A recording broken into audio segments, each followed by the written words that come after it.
અમૃતમ તુ વિદ્યા, Niranjan school, standard 12th commerce, subject economics, જેમનો કોડ છે 022, ચેપ્ટર નંબર 5 પોવર્ટી એટલે કે ગરીબી. તો વિદ્યાર્થી મિત્રો, સૌપ્રથમ લેક્ચરની શરૂઆત પ્રાર્થનાથી કરીએ. O God, guide me, protect me, illumine the lamp of my heart and make me a brilliant star. Thou art the mighty and powerful. हे ईश्वर, मेरा मार्गदर्शन कर, मेरी रक्षा कर, मेरे हृदय दीप को प्रदीप्त कर दे और मुझे एक दैदीप्यमान सितारा बना दे. तू शक्तिशाली तथा बलशाली है. જોઈએ તો નિરંજન school and Manoj sir presents a unique way to learn economics. નમસ્કાર વિદ્યાર્થી મિત્રો, standard 12th commerce, subject economics એટલે કે અર્થશાસ્ત્ર, ચેપ્ટર નંબર 5 ગરીબી, lecture number 4 created by Parmar Manoj. Okay વિદ્યાર્થી મિત્રો, તો પ્રકરણ 5 ગરીબી એટલે કે પોવર્ટીમાં આગળ વધીએ. ક્વેશ્ચન નંબર 4 આવી ગયા છીએ. ગરીબીના નિર્દેશકો સમજાવો. પેજ નંબર 52 ઉપર છે વિદ્યાર્થી મિત્રો. મોટો પ્રશ્ન છે. કોઈ પણ 5 નિર્દેશકો તમને પૂછાય અથવા કોઈ એક નિર્દેશક 2 માર્ક અથવા 3 માર્કમાં પૂછી શકે છે. એટલે ખાસ 10 મુદ્દા વ્યવસ્થિત પાકા કરજો. તો ગરીબીના નિર્દેશકો, indicators of poverty. To indicate ઉપરથી ઇન્ડિકેટર્સ, બરાબર ને? આપણે ગાડીમાં ઇન્ડિકેટર હોય, આપણે ઇન્ડિકેટર બોલતા હોય, ઇન્ડિકેટર્સ છે. ઇન્ડિકેટર એટલે શું? તો કે નિર્દેશ કરે છે કે તમારે આ સાઈડ વળવું છે, એટલે એને ઇન્ડિકેટર કહેવાય. તો અહીંયા નિર્દેશકો જુદા જુદા, કે ભાઈ દેશમાં ગરીબી છે એ શેના આધારે તમે કહી શકો? તો કે જો આટલી બાબતો છે જે નિર્દેશ કરે છે, એટલે એને નિર્દેશકો કહેવાય છે. ઓકે, જોઈએ પ્રસ્તાવના રૂપે. ગરીબીની કક્ષા અને તેનું બંધારણ દર્શાવતી બાબતોને ગરીબીના નિર્દેશકો કહે છે. ગરીબીની કક્ષા કેટલી છે, એનું બંધારણ કેવું છે, એ દર્શાવતી બાબતોને ગરીબીના નિર્દેશકો કહે છે. દેશમાં ગરીબીને દર્શાવતા વિવિધ પરિબળોને ગરીબીના નિર્દેશક તરીકે ઓળખવામાં આવે છે. ગરીબો અને તેમની ગરીબીની કક્ષાને ઓળખવા માટે ચોક્કસ નિર્દેશકો ઉપયોગી છે.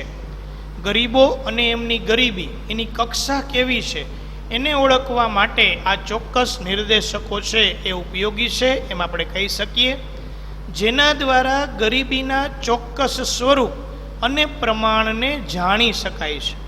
આના દ્વારા ગરીબીનું ચોક્કસ સ્વરૂપ કેવું છે, એનું પ્રમાણ કેવું છે, એને જાણી શકાય છે. ગરીબીના નિર્દેશકો નીચે પ્રમાણે છે. તો વિદ્યાર્થી મિત્રો, 11 મુદ્દા છે ગરીબીના નિર્દેશકોમાં. સૂત્ર આપણે બનાવી દીધું છે. માકુ આત પીસો રવિ સિયા બે. માકુ આત પીસો રવિ સિયા બે. તો માકુ આત પીસો રવિ સિયા બે. માં એટલે માથાદીઠ ઘરગથ્થુ વપરાશી ખર્ચ નીચો. કુ એટલે કુપોષણનું પ્રમાણ. અપેક્ષિત આયુષ્ય, આયુષ્યનો આ લીધો છે. અને બાળ મૃત્યુ દર. તો એટલે તબીબી સગવડો. પી એટલે પીવાનું પાણી. સૌ એટલે શૌચાલયની સુવિધા. ર એટલે રહેઠાણ. વી એટલે વીજળીની વપરાશ. સી એટલે શિક્ષણ. આ એટલે આવક અને સંપત્તિની અસમાન વહેંચણી. અને 2 એટલે બેરોજગારીનો ઊંચો દર. તો માકુઆત પીસો રવિ સિયા બે. ઓકે વિદ્યાર્થી મિત્રો, એક એકની ચર્ચા કરી લઈએ. પેલું છે માથાદીઠ ઘરગથ્થુ વપરાશી ખર્ચ. બરાબર, નીચો. અમુકની બુકમાં નીચો હશે, જૂની ચોપડીમાં, તો આપણે નીચો હેડિંગમાં લખ નાખવાનું છે.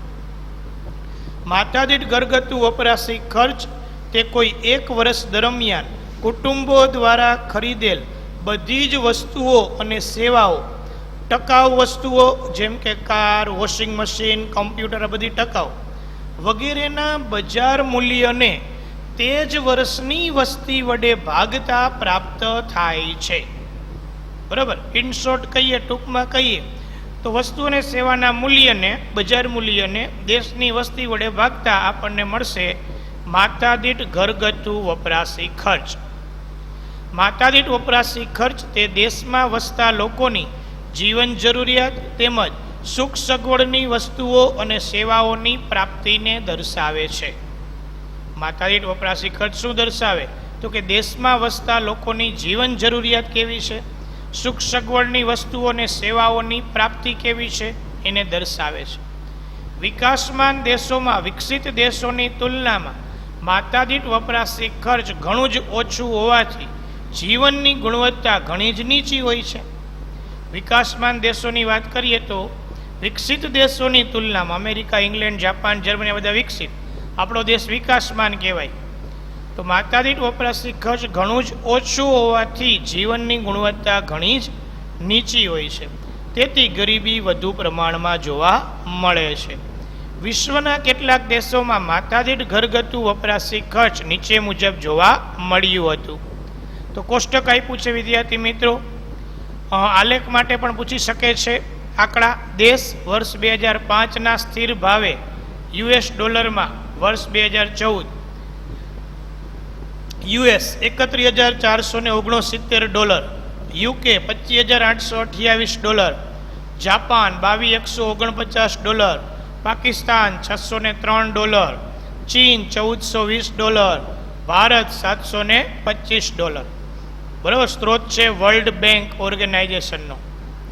ઉપયુક્ત માહિતી અનુસાર ભારતમાં વર્ષ 2005ના સ્થિર ભાવે વર્ષ 2014માં માથા દીઠ ઘરગથ્થુ વપરાશી ખર્ચ $725 જ હતું, જે યુએસમાં $31,469, યુકેમાં $25,828, જાપાનમાં $2,149 હતું, પાકિસ્તાનમાં તે $603 ખર્ચ જોવા મળતું હતું. ભારતમાં માથા દીઠ ઘરગથ્થુ વપરાશી ખર્ચ યુએસ, યુકેની તુલનાએ ઘણું જ ઓછું જોવા મળે છે. એટલે કહી શકાય કે માથા દીઠ વપરાશી ખર્ચ આપણો ઓછો છે, એટલે દેશ ગરીબ છે. પછી બીજું, કુપોષણનું પ્રમાણ. કુપોષણ એટલે શું એમ પૂછાય તો કુપોષણ એટલે એવી પરિસ્થિતિ કે જેમાં વ્યક્તિ દ્વારા લેવાતા ખોરાકમાં પૂરતા પ્રમાણમાં કેલરી, પ્રોટીન, કાર્બોહાઈડ્રેટ, વિટામિન અને મિનરલ્સનો સમાવેશ થતો નથી. આ બધું મળતું ન હોય તો એ કુપોષણની સ્થિતિમાં આવે. ભારતમાં કૃષિ ઉત્પાદન વધ્યું હોવા છતાં નીચી માથા દીઠ આવક અને આવકની અસમાન વહેંચણીને કારણે ઓછી આવકવાળા વર્ગને પૂરતો પોષણક્ષમ ખોરાક પ્રાપ્ત થતો નથી. ભારતમાં કુપોષિત વ્યક્તિઓની માહિતી છે એ પેજ નંબર 53 ઉપર છે. એ આપણે લખવાની જરૂર નથી. છેલ્લી લીટી જોઈએ. કોષ્ટક: કુપોષિત વ્યક્તિઓનું પ્રમાણ ટકામાં 1990થી 92માં આપ્યું છે 23.7%, 2000-2002માં 17.5, 5-7માં 20.5, 10-12માં 15.6 અને 14-16માં 15.2. આર્થિક સર્વે 2015-16નો આંકડો છે. ઉપરોક્ત કોષ્ટકમાં દર્શાવ્યા અનુસાર વર્ષ 1990-92ના સમયગાળામાં ભારતમાં કુલ 23.7% વસ્તી કુપોષિત હતી, મીન્સ ઓછો ખોરાક પ્રાપ્ત કરતી હતી. જે પોષણયુક્ત મળવું જોઈએ મળતું નહોતું. આ પ્રમાણ વર્ષ 2000-2002માં, 2005-07 અને 10-12ના સમયગાળામાં અનુક્રમે 17.5%, 20.5% અને 15.6% હતી. આ વસ્તીનું પ્રમાણ.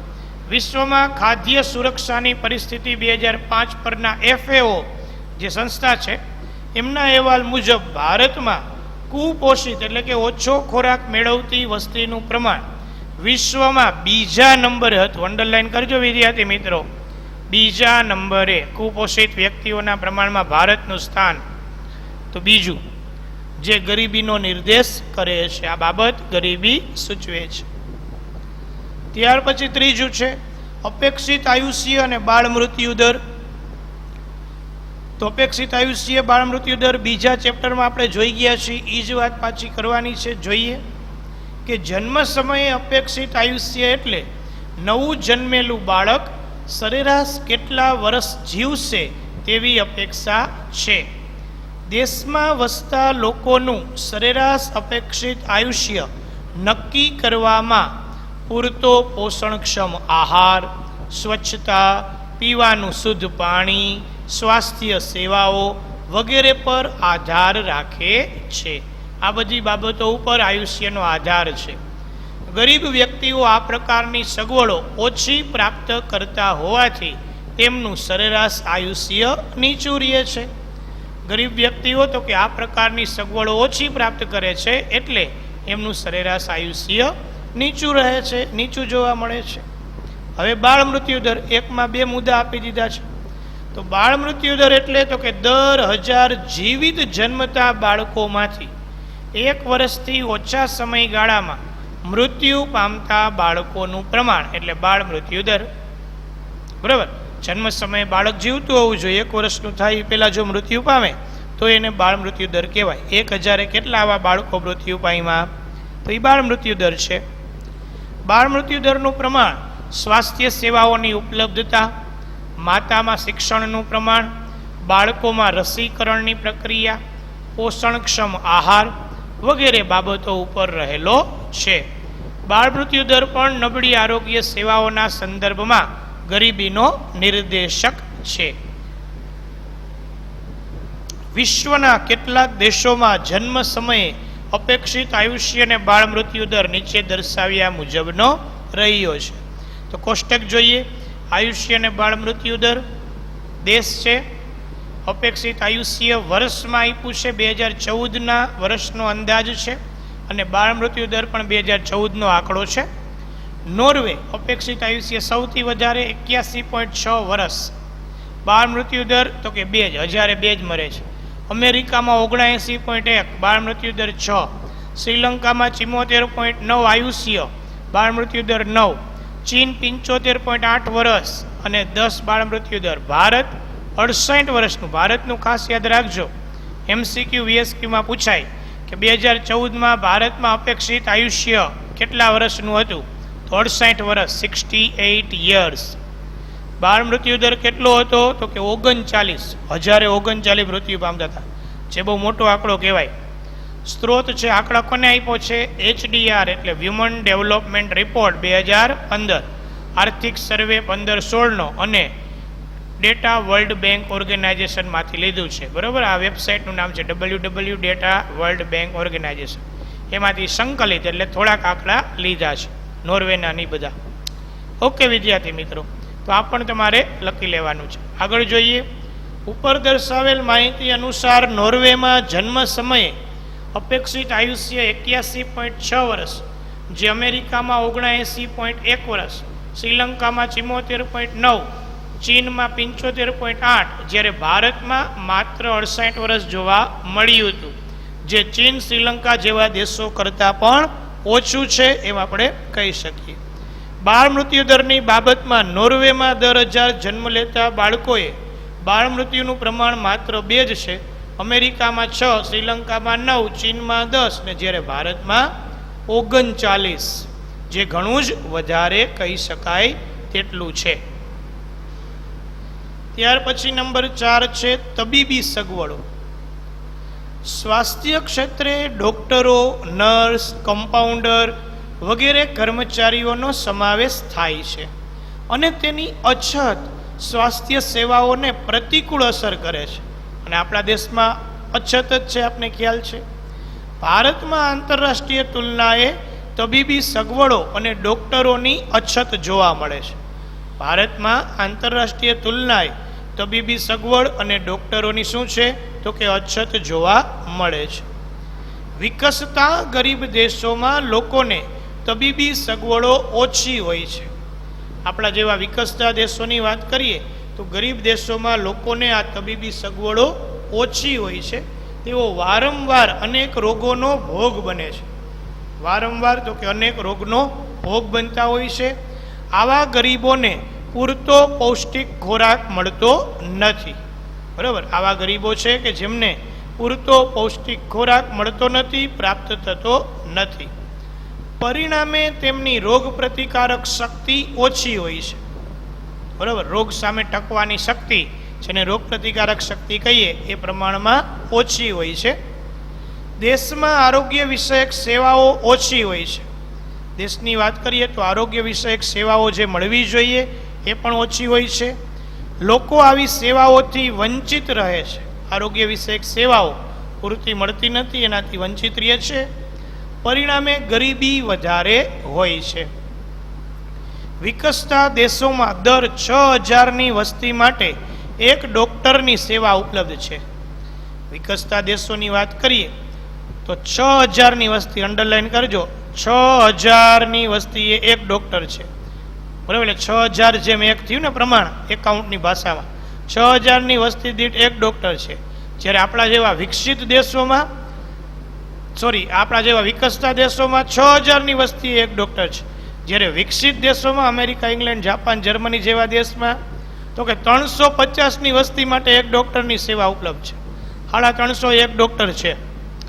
વિકસતા દેશોમાં દર વર્ષે લગભગ 1.7 કરોડ લોકો, આપણા જેવા દેશોમાં, એટલે આપણા એકની વાત નથી, બધા આખા વિશ્વના 1.7 કરોડ લોકો તો ડાયેરિયા, મેલેરિયા, ક્ષય જેવા રોગથી મૃત્યુ પામે છે.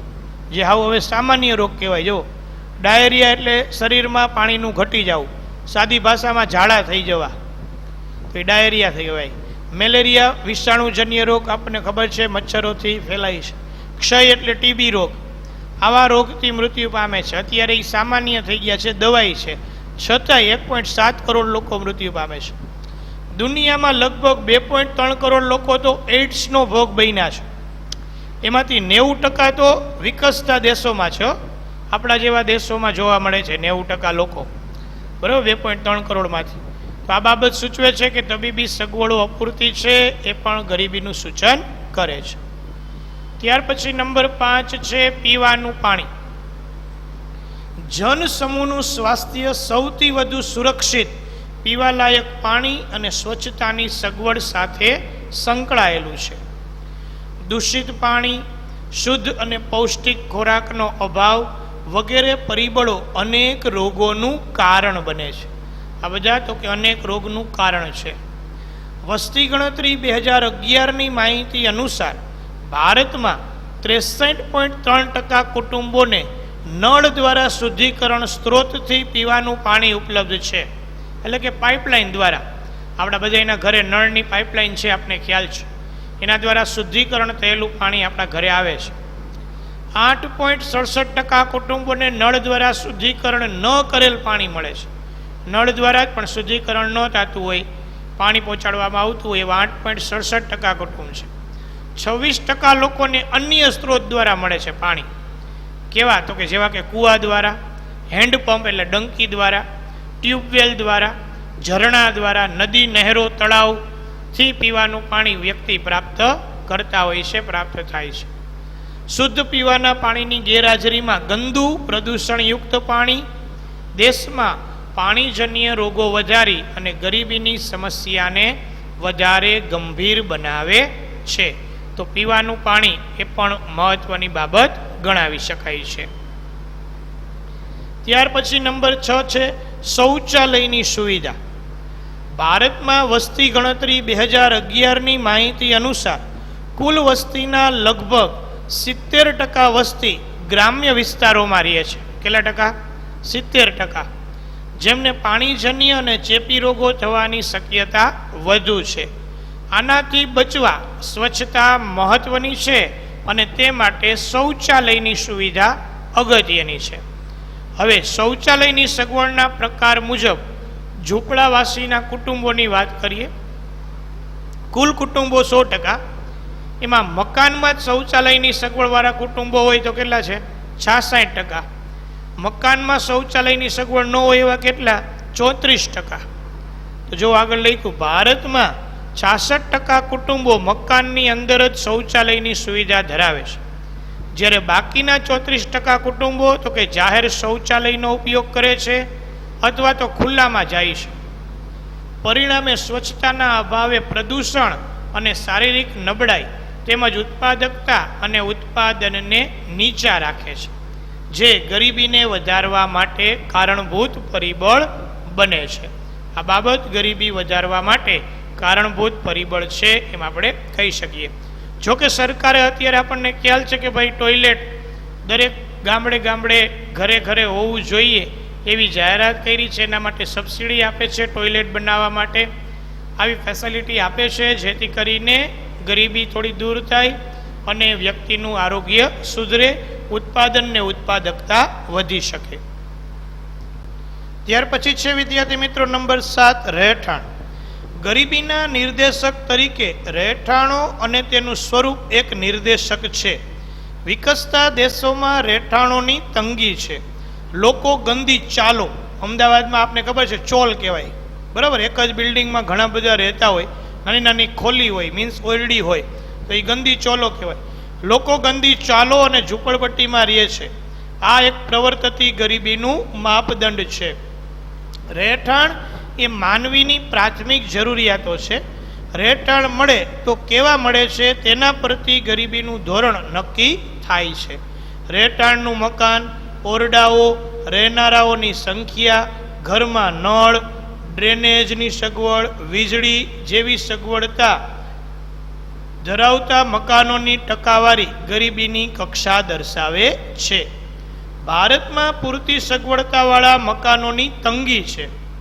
ભારતમાં 60 કરોડ લોકો સ્વાસ્થ્યને હાનિ પહોંચાડે અથવા જીવન માટે જોખમરૂપ હોય એવા નિવાસ સ્થાનમાં રહે છે. અને ભારતમાં મોટા ભાગના મકાનો છે એ એક રૂમની સગવડતાવાળા છે, જે પણ ગરીબીનું એક માપદંડ બને છે. ત્યાર પછી નંબર 8 છે વીજળીની વપરાશ.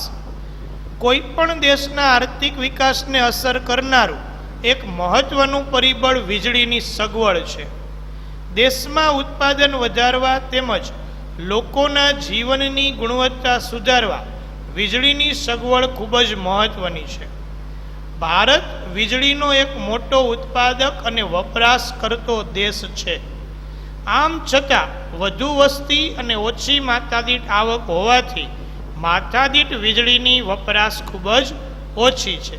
આપણા દેશમાં વસ્તી વધુ છે, માથાદીઠ આવક ઓછી છે, એટલે માથાદીઠ વીજળીની વપરાશ ખૂબ જ ઓછી છે.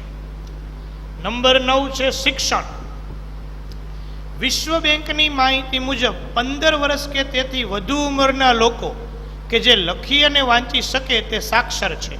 યાદ રાખજો, 15 વર્ષ કે તેથી વધુ ઉંમરના લોકો જે લખીને વાંચી શકે એ સાક્ષર છે. બાકીના તો કે નિરક્ષર છે, તેઓ મોટે ભાગે ગરીબ હોય છે. શિક્ષણને તાલીમનું ઓછું પ્રમાણ દેશમાં અકુશળ અને ઓછી ઉત્પાદકતા ધરાવતા શ્રમિકો ઉપલબ્ધ કરાવે છે, જેનાથી શ્રમિકોની વ્યવસાય, રોજગારીની તકો અને પસંદગીઓ મર્યાદિત બને છે. પરિણામે નીચા વેતનો અને ઓછી આવકોને કારણે ગરીબી વધે છે. નીચા વેતન, ઓછી આવક, એને કારણે ગરીબી વધારે જોવા મળે છે. વર્ષ 2011માં બ્રાઝિલમાં સાક્ષરતા દર 91% હતો, જ્યારે ભારતમાં 74.04%. અંડરલાઈન કરજો વિદ્યાર્થી મિત્રો, આ 2020માં પૂછાઈ ગયું છે કે ભારતમાં સાક્ષરતાનો દર કેટલા ટકા, MCQમાં તો 74.04% આવશે, ખાસ યાદ રાખજો.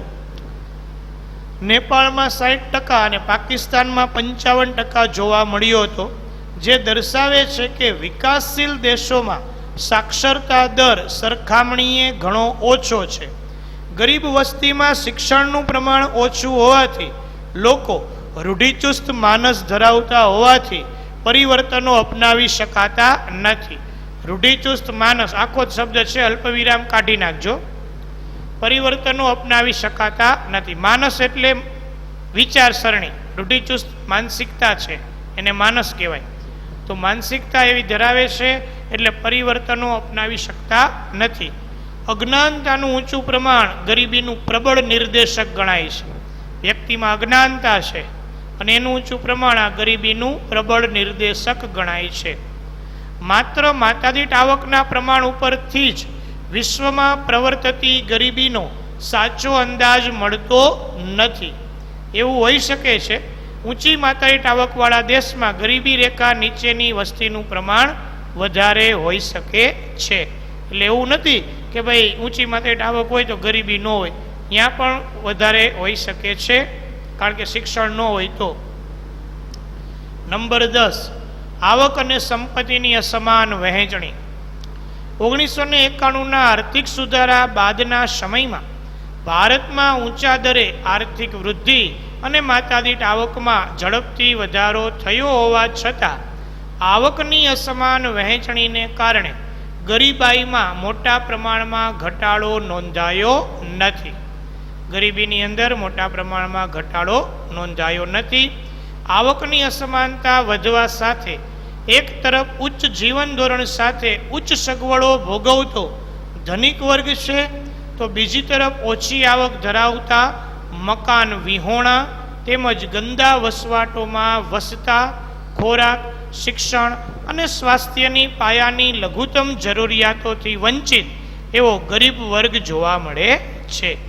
નીચે કોષ્ટકમાં યુએસએ, યુકે અને ભારતમાં ટોચના 1% વસ્તી પાસે, ટોચના એટલે શ્રીમંત, 1% વસ્તી પાસે રહેલ વાસ્તવિક આવકનો હિસ્સો દર્શાવેલો છે.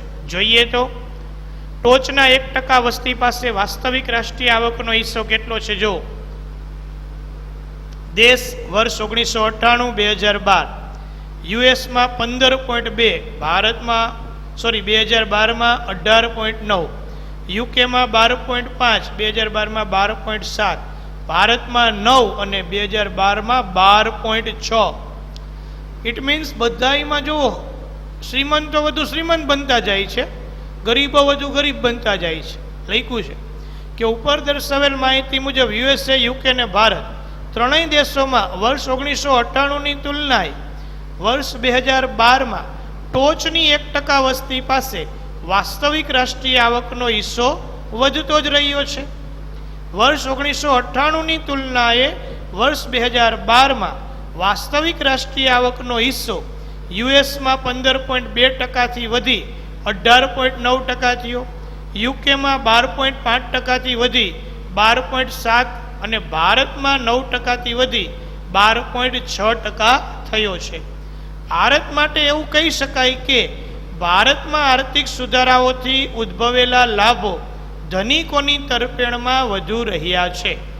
આમ આપણા દેશમાં ગરીબ અને ધનિક વચ્ચે આર્થિક અસમાનતાનો જે ગાળો મીન્સ અંતર જોવા મળે છે, તે પણ ભારતમાં પ્રવર્તમાન ગરીબીનો નિર્દેશક છે એમ આપણે કહી શકીએ છીએ.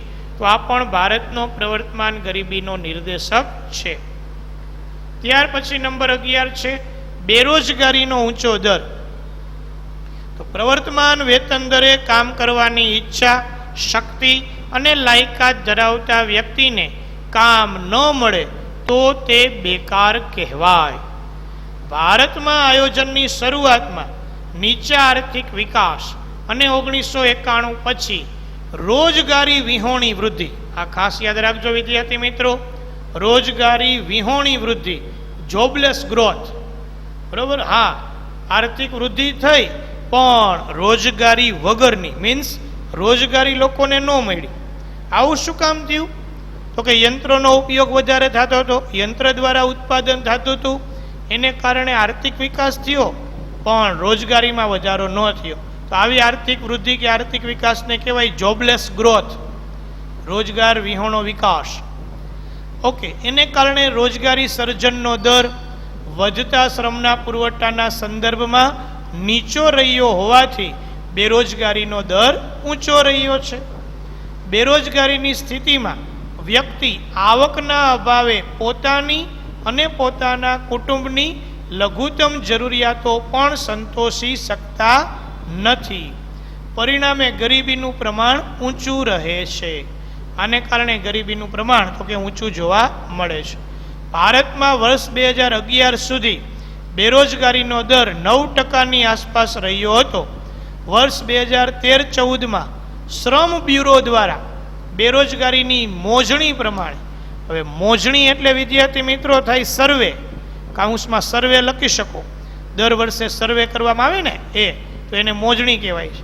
બેરોજગારીની મોજણી પ્રમાણે 15 વર્ષથી મોટી ઉંમરના લોકોમાં બેરોજગારીનો દર 4.9% જેટલો જોવા મળ્યો હતો.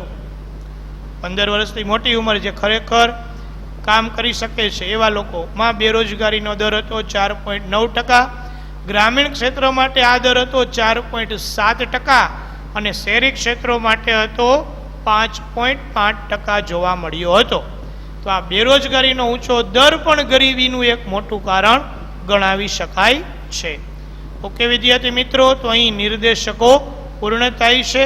11 નિર્દેશકો વ્યવસ્થિત રીતે લખી લેજો. ખાસ તો મુદ્દા ઉપર ખાસ ફોકસ કરજો અને પાકા કરી લેજો.